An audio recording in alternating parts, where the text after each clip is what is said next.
रिश्ते में हम तुम्हारे बाप होते हैं और नाम है हमारा महिंद्रा स्कॉर्पियो। वाकई ये बिग डैडी गाड़ी है, बाप गाड़ी है एसयूवी सेगमेंट की, क्योंकि ये सबसे पहली एसयूवी थी 2002 में जब ये लॉन्च हुई थी 20 साल पहले। तो ये ऐसी एसयूवी थी जिसने सारे के सारे सेडान्स को उस ज़माने में खदेड़ दिया। उस ज़माने में कॉम्पैक्ट एसयूवीज नहीं बिकती थी, सेडान्स बिकती थी, मारुति एस्टीम बिकती थी और भी बहुत सारी सेडान्स बिकती थी। तो इस गाड़ी ने बायर्स को खींचा सेडान सेगमेंट से और एसयूवीज पे उतारा और लोगों ने इस गाड़ी पे बहुत भरोसा किया है। 8 लाख से ज़्यादा ये स्कॉर्पियो ब्रांड बिक चुका है भारतीय बाजार में। 8 लाख से ज़्यादा लोगों ने अपना पैसा इस पर लगाया है और ये जो नया वर्जन है, थर्ड जनरेशन वर्जन, ये उस भरोसे को एक लेवल अप लेके जाएगा, क्योंकि महिंद्रा ने सब कुछ चेंज कर दिया है। अगर आप सोच रहे हो कि सिर्फ अपडेट है तो आप गलत सोच रहे हैं। सब कुछ चेंज है इस गाड़ी में, कोई भी पैनल, कोई भी पेंच पुराना वाला नहीं है, तो सब कुछ नया है। देखने में भले ही कुछ कुछ चीज़ें ऐसी जो सिमिलर लगे, but everything is brand new on this car. अगर हम बात करते हैं फेस की, तो फेस पे आपको मिलती है ये बहुत ही बेहतरीन ग्रिल, जिसमें वर्टिकल स्लैट्स मिलते हैं, 3 यहाँ और 3 यहाँ, और बीच में नया महिंद्रा का लोगो। साथ ही साथ जो फॉग लैम्प्स हैं, इसकी पूरी ये जो हाउसिंग है इस पर आपको ये सी शेप एक डिज़ाइन मिलता है और साथ ही साथ प्रोजेक्टर लैम्प्स मिलते हैं आपको हेडलैम्प यूनिट के अंदर, और DRLs जो है वो सिग्नेचर टाइप के हैं। बहुत ही अच्छा डिज़ाइन है इनका।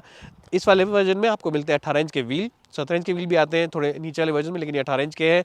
और साथ ही साथ जो ये साइड प्रोफाइल है कंप्लीट है क्रोम फिनिश के साथ। यहाँ पे किंग दे रखा है ताकि बॉक्सी और स्क्वायर डिज़ाइन ना लगे, हल्का सा उठा रखा है यहाँ से, तो इससे लुक अच्छा होता है। और ये जो रूफ रेल है ये सारे वर्जन में आपको मिलेगी, बेस वर्जन से लेके टॉप एंड वर्जन तक रूफ रेल आपको सब में मिलती है, which is very good thing. अगर आप पीछे की तरफ आएंगे तो यहाँ पे जो डिज़ाइन है ये भी काफ़ी अच्छा डिज़ाइन है और बहुत बेहतरीन डिज़ाइन है। टेल लैम्प क्लस्टर यहाँ ऊपर है पूरा का पूरा, और ये टेल लैम्प्स किस गाड़ी को रिजेंबल करती है, एक बहुत ही बेहतरीन और लग्जूरियस यूरोपियन ब्रांड है, उसको ये रिजेंबल करती हैं। आप नीचे कमेंट्स में बता सकते हैं मैं किस ब्रांड की बात कर रहा हूँ। एनीवेज, ये हमने आपको सब दिखा दिया। साथ ही साथ आपको अब एक बारी डिक्की भी दिखाए थे, बूट भी दिखाए थे। जो बूट है इसका वो यहाँ से नहीं खुलता, क्योंकि ये एक हैच नहीं है, लेकिन आदत है हमारे को यहाँ ढूंढने की। ये खुलता है यहाँ पे डोर हैंडल से और साइडवेज खुलता है, तो ये एक नेगेटिव फैक्टर है। वो इसलिए नेगेटिव है क्योंकि पीछे अगर आप मॉल में जाएंगे, एयरपोर्ट पे जाएंगे, सामान उतारेंगे गाड़ी से, तो ये खोलते वक्त पीछे वाली गाड़ी पे लग सकता है। सो थोड़ी सी प्रैक्टिकलिटी के मामले में it's not so good. But यहाँ पे बहुत सारा सामान आप नहीं रख सकते। अगर तीनों रोज ऊपर हैं तो सामान यहाँ पे मैक्सिमम आप एक बैग रख पाएंगे, तो उसके लिए आपको सीट गिरानी पड़ेगी अगर आपको ज़्यादा सामान यहाँ पे एडजस्ट करना है तो। और सीट गिराने से पहले आपको हेडरेस्ट एडजस्ट करने पड़ेंगे। उसके बाद सीट ऐसे गिराइए, फिर यहाँ पे इसको खींचे लीवर को और पूरी सीट गिर जाएगी। और उसके बाद यहाँ देख सकते हैं काफ़ी अच्छा खासा स्पेस निकल के आ जाता है। कम से कम एक अगर आप कनाडा की ट्रिप पे जा रहे हैं तो अपने महीने का 2 बड़े बैग्स और एक ऊपर बैग यहाँ पे रख के ले जा सकते हैं। लोडिंग सील भी नहीं है, तो आराम से सामान ऊपर डाल सकते हैं और चढ़ा सकते हैं। कैसा लगा आपको बूट? मेरे हिसाब से बूट अच्छा है। गाड़ी के लुक्स कैसे लगे? मेरे हिसाब से लुक्स भी अच्छे हैं। आगे की चीज़ पे चलते हैं, बताते हैं इस गाड़ी की कुछ और खूबियाँ। Let's get start with this video. My name is Ashish Masih. If you come to this channel for the first time, please like, share and subscribe.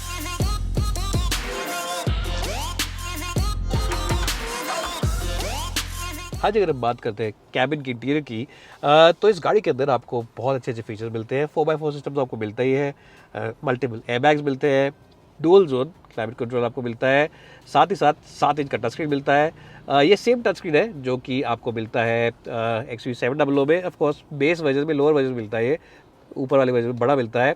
चलाने में काफ़ी अच्छा है, ईजी गोइंग है to understand the menus and sub menus as well.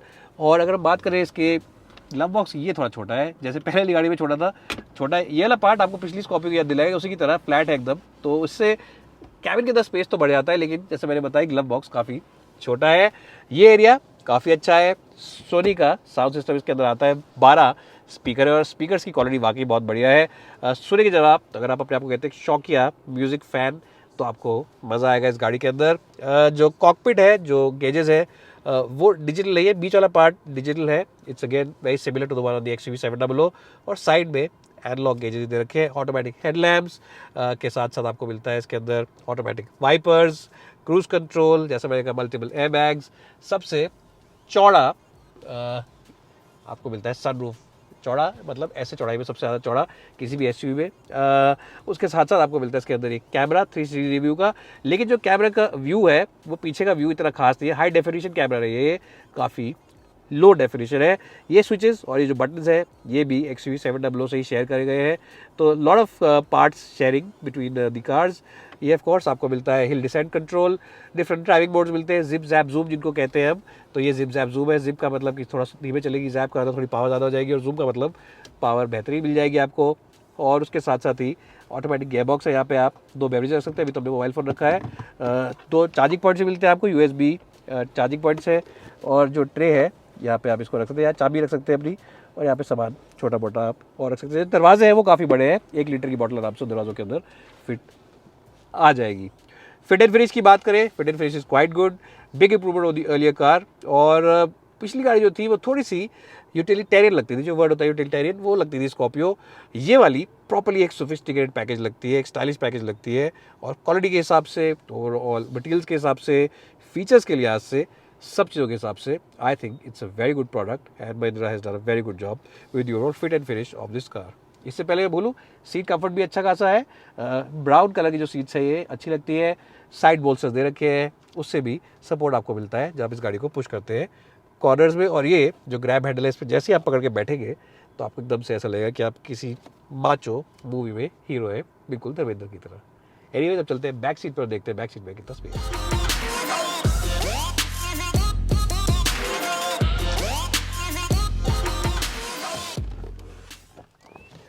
हाँ, तो इस गाड़ी की अच्छी बात ये है कि ये गाड़ी जो है ये ऊंची है, तो आप इसमें एकदम चढ़ के सीधा तान के आते हैं, आप ऐसे क्रॉल करके झुक के नहीं आती नीचे गाड़ी की तरह।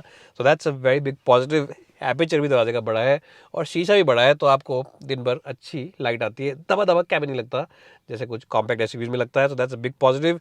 और अगर बात करें स्पेस की, तो आप देख सकते हैं कि नी रूम अच्छा खासा है।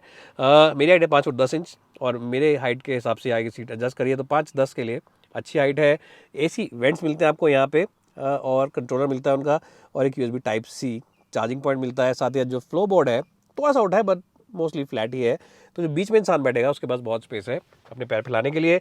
अच्छी बात एक और ये है कि जो सीट का स्क्वाब है काफ़ी चौड़ा है, so that's also something good, और आप आराम से बैठ सकते हैं।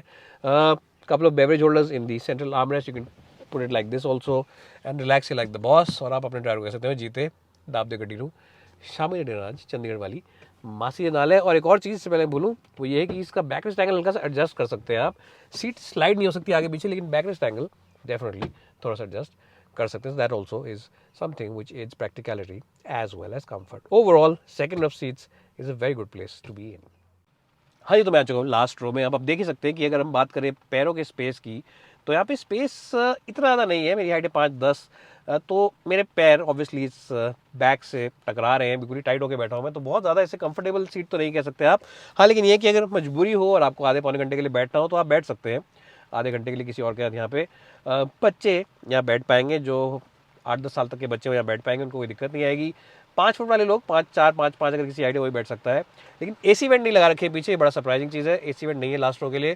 So that's a bit of a surprise. Light जरूर दे रखी है, बट उसके अलावा कोई चार्जिंग पॉइंट भी नहीं है, और सरप्राइजिंगली AC वेंट भी यहाँ पे नहीं है। So not a very very comfortable और प्रैक्टिकल प्लेस टू बी।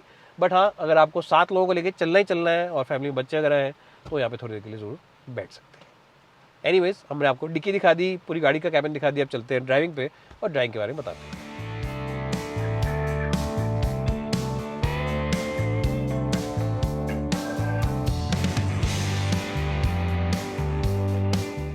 हाँ जी, तो हमने देखा आज की जो महिंद्रा की स्कॉर्पियो एन है वो है देखने में बेहतरीन, प्रॉपर एसयूवी लगती है, बैठने में अच्छी है, स्पेशियस गाड़ी है, और क्वालिटी ऑफ फीचर्स के मामले में भी किसी से कम नहीं है। लेकिन जो बड़ा सवाल है वो ये है कि ये चलाने में कैसी है, नया क्या है चलाने के मामले में। और मेरे पास आपके लिए अच्छी खबर है, और वो खबर ये है कि ये चलाने में डेफिनेटली पिछली वाले स्कॉर्पियो के वजह से एक आधा पौना कदम नहीं बल्कि काफ़ी बड़ा जंप है, एक बहुत बड़ा लीप है। महिंद्रा ने बहुत मेहनत करी है इस गाड़ी को इम्प्रूव करने में पिछले वर्जन से। इसमें आपको 2 इंजन ऑप्शन मिलेंगे। आपको मिलेगा एक पेट्रोल इंजन जो बनाता है करीब 200 bhp, और दूसरा आपको मिलेगा एक डीजल इंजन जो भी इस वक्त हम चला रहे हैं। और जो डीजल इंजन है वो बनाता है करीब 175 bhp top of the line version में। उसके अंदर जो बॉटम एंड वर्जन आता है उसमें करीब कम पावर आता है, 132 bhp के करीब बनाता है वो। But of course will talk about that का सम अदर डे। आज अब ये चला रहे हैं top of the line version, जैसे ये बात करते हैं। अब इसके अंदर जो अच्छी बात है वो ये है कि ये चलाने में बहुत ही रिस्पॉन्सिव और बहुत ही ज़्यादा रिफाइंड इंजन है तो ये डीजल, लेकिन आप कभी जब इसको लेके सिग्नल पे रुकेंगे तो पीछे वाले पैसेंजर्स नहीं बता पाएंगे कि डीजल है पेट्रोल, इतना शांत इंजन है ये। और आप भी जब चला रहे होंगे तो नहीं बता पाएंगे। रिस्पॉन्सिवनेस के मामले में ये करीब 1600-1700 आरपीएम के आसपास ही काफ़ी रिस्पॉन्सिव बन जाता है। तो ये एक डीजल इंजन के लिए अच्छी बात है, क्योंकि डीजल आमतौर पर 2100-2200 आरपीएम के आसपास ही उठते हैं, जागते हैं नींद से अपनी, बट ऐसा कुछ इस गाड़ी में नहीं है। That's something very good about this car. दूसरी चीज़ जो मुझे बहुत अच्छी लगी वो ये है कि इसका स्टीयरिंग व्हील बहुत ही हल्का है। स्टीयरिंग व्हील जो है वो बहुत ही हल्का है, उसका जो आउटपुट है या जो इनपुट है आप कहें तो वो हल्का है, आपको ज़्यादा एफर्ट नहीं मारना पड़ता, तो आप थकेंगे नहीं इस गाड़ी को चलाते वक्त बिल्कुल भी। And that's something good for people who drive a lot in the city themselves, या अगर आप लंबे सफ़र पर निकल रहे हैं, पहाड़ों के रास्ते पे जा रहे हैं, इस वक्त हम पहाड़ों पे हैं, आप देख रहे हैं कर्व्स है, कट्स है काफ़ी, तो ऐसे रास्ते में आप निकलेंगे तो आपको थकान नहीं होगी। So that's something also which a lot of buyers will appreciate. और एक और बात जो मुझे अच्छी लगी वो ये है कि विजिबिलिटी बहुत बेहतरीन है। सामने बॉनेट की पूरी लाइन दिख रही है, आपको पता है गाड़ी का बॉनेट कहाँ पर है। जो साइड के शीशे हैं अच्छे बड़े शीशे हैं, तो आपको पीछे तक अच्छा दिखता है, दूर तक दिखता है। और जो ये बीच वाला शीशा है इसकी विजिबिलिटी भी अच्छी है, दूर पीछे दिख रहा है। हेड जो पीछे है वो भी ज़्यादा बीच में नहीं आ रहे हैं। So this makes it a very good car for people who driving for the first time, जो एसयूवी खरीद रहे हैं और पहली बारी गाड़ी को चला रहे हैं। So that's something which you will also enjoy. और बॉडी रोल कैसा है गाड़ी का? वेल देखिए, जो एसयूवीज होती है इनके अंदर बॉडी रोल तो हमेशा थोड़ा बहुत रहता है, तो इस गाड़ी में भी है। जब इसको आप कॉर्नर्स पे पुश करेंगे तो थोड़ा बहुत तो देखिए झूलेगी। अगर बॉडी रोल नहीं होगा तो एसयूवी नहीं होगी। तो it can't really beat the laws of physics के जो रूल्स एंड रेगुलेशंस है उनको तो नहीं तोड़ सकती। हाँ, लेकिन ये है कि जो टायर्स की ग्रिप है वो काफ़ी अच्छी है। जो इसकी ब्रेकिंग है, क्योंकि चारों पहियों में डिस्क ब्रेक है, वो काफ़ी अच्छी है।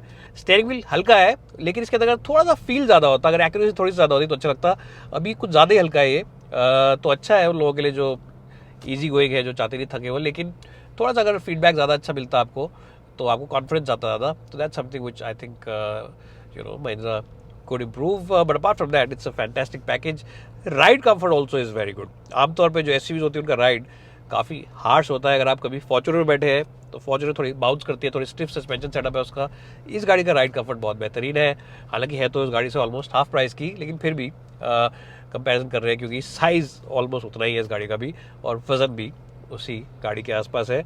तो उस हिसाब से इसका राइड कंफर्ट काफ़ी अच्छा है। कुछ कुछ गड्ढे जो बहुत ही बदतमीज़ तरीके से बनाए होते हैं, जल्दबाजी बनाए होते हैं, जिनके अंदर जल्दबाजी वाला काम किया होता है, वो गड्ढे हो सकता है एक दो से डिस्टर्ब करें, बट उसके अलावा mostly the suspension is very smooth and really dampens out all the badly patched up roads. तो आपको काफ़ी कंफर्टेबल रहेगा इस गाड़ी के अंदर।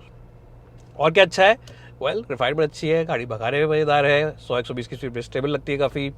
और ऑफ कोर्स उसके बाद तो एसयूवीज सारी की सारी हल्की लगती है। ऐसा नहीं कि कोई यही गाड़ी हल्की लगती है 120 के बाद, सारी एसयूवीज, क्योंकि एसयूवीज का जो बॉडी स्ट्रक्चर होता है वो होता ही ऐसा है कि आप ज़्यादा डायनामिकली नहीं चला सकते। But even then this one being ladder on frame chassis या बॉडी और लैडर चैसी, जो भी आप कहना चाहें, despite all these things it is quite a good car.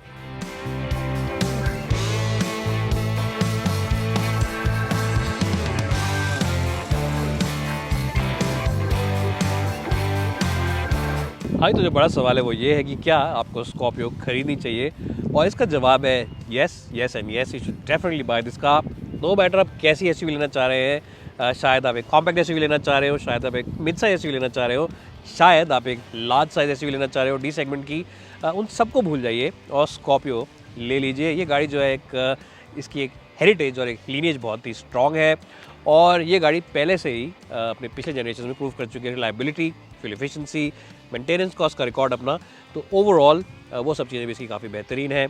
और ऐसे ही नहीं, 8 लाख लोगों ने स्कॉर्पियो पहले ख़रीदी है, उनका इस गाड़ी पे पूरा भरोसा है और महिंद्रा पे पूरा भरोसा है, इसीलिए इस गाड़ी को पहले ख़रीदा। और ये वर्जन उन सब चीज़ों में एक लेवल अप चली गई है। लग्जरी की बात करें, कंफर्ट की बात करें, फीचर्स की बात करें, सब आपको खचाखच इस गाड़ी में भरा हुआ मिलता है। 4x4 कैपेबिलिटीज़ भी काफ़ी जेन्युइन है और काफ़ी बेहतरीन है। I give my vote to this car and a double thumbs up to the Scorpio and bye for now and thanks so much for watching. और यहाँ तक अगर वीडियो देखा है तो please like this channel, subscribe to it, and if you want to watch more content, you want to watch video review of the XUV 700 जो इसकी बड़ी बहन है, तो यहाँ पे क्लिक कर सकते हैं, या आप इसकी छोटी बहन बोलेरो नियो का वीडियो देखना चाहते हैं तो यहाँ पे देख सकते हैं, और अगर आप कोई और वीडियो देखना चाहते हैं तो आई बटन पे, फॉरवर्ड बटन पे क्लिक करें, वहाँ पे आपको सारे वीडियोस हमारे मिल जाएंगे। Bye for now and thanks so much for watching.